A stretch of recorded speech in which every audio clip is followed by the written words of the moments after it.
The dish is heading south of the border this morning. We're celebrating Cinco de Mayo with Chef Ken Oringer. Ken owns 7 restaurants in Boston. He's won the James Beard Award for the best chef in the Northeast. 7 restaurants. He's also faced off on the Food Network's Iron Chef America and won.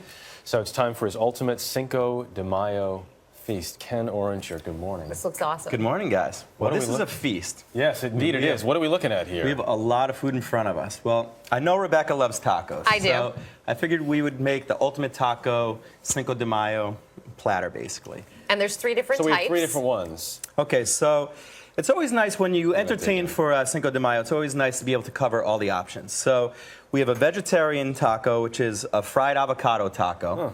Which is a play on the guacamole. So it's something that I love because it's crunchy, creamy, it's a little bit spicy with some salsa, there's some salt from the cotija cheese, and the crunch of cabbage, and a little bit of ranch dressing, which, not exactly Mexican, but in Mexico, anything flies. I like that. Great. So that's the first taco. Yep. The second one is a famous carne asada taco, which we marinate with Coca-Cola and soy sauce and grill, just with salsa verde, a little bit of cilantro, and a little bit of onions. And then we have a chorizo and potato and onion taco, where everything is cooked pretty much on a plancha or on a griddle. And a lot of times in Mexico, they'll serve this with eggs as well for breakfast, or even late night when people have been drinking tequila all night. They'll want some eggs and breakfast. Not that you guys would ever drink tequila. Well, speaking of tequila, it's 9 o'clock in the morning and we're enjoying some. Dig in. Cheers. You opened up a Mexican restaurant in Boston, right near Fenway Park, actually. Yep, called La Verdad. When did you first get into Mexican food? I first got into Mexican food about 20 years ago, the first time I went to Mexico, as I'm sure a lot of people, kind of on spring break. But beyond just the tequila shots and the wild times that a lot of people have on spring break, I kind of ventured out outside into the divey taquerias and things like that. And I loved how people were just cooking food on the streets. And all these are variations of a theme of street tacos. And it was something Which are invariably some of the best.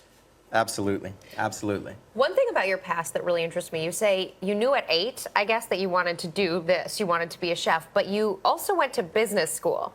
And I think when people think restaurant, they think about the chef side.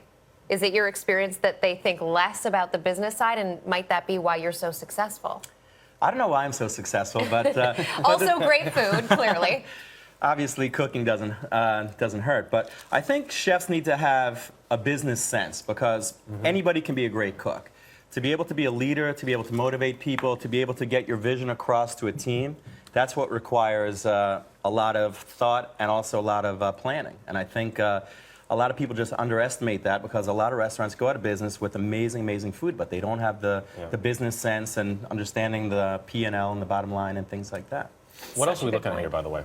On our plates, we got the corn, we got what else? Okay, so the grilled corn, also this is one of our signature dishes at La Verdad and also at Toro, one of my Spanish restaurants, which it's just grilled corn with garlic mayonnaise, cotija cheese, which is the Parmesan cheese of Mexico, and then just a little bit of chili powder on top. And it's definitely an amazing... The corn is amazing. It's a real crowd pleaser, and it couldn't be easier. Chef Ken Oringer, we're going to have you sign our plate for us. Thank you so much. Delicious feast.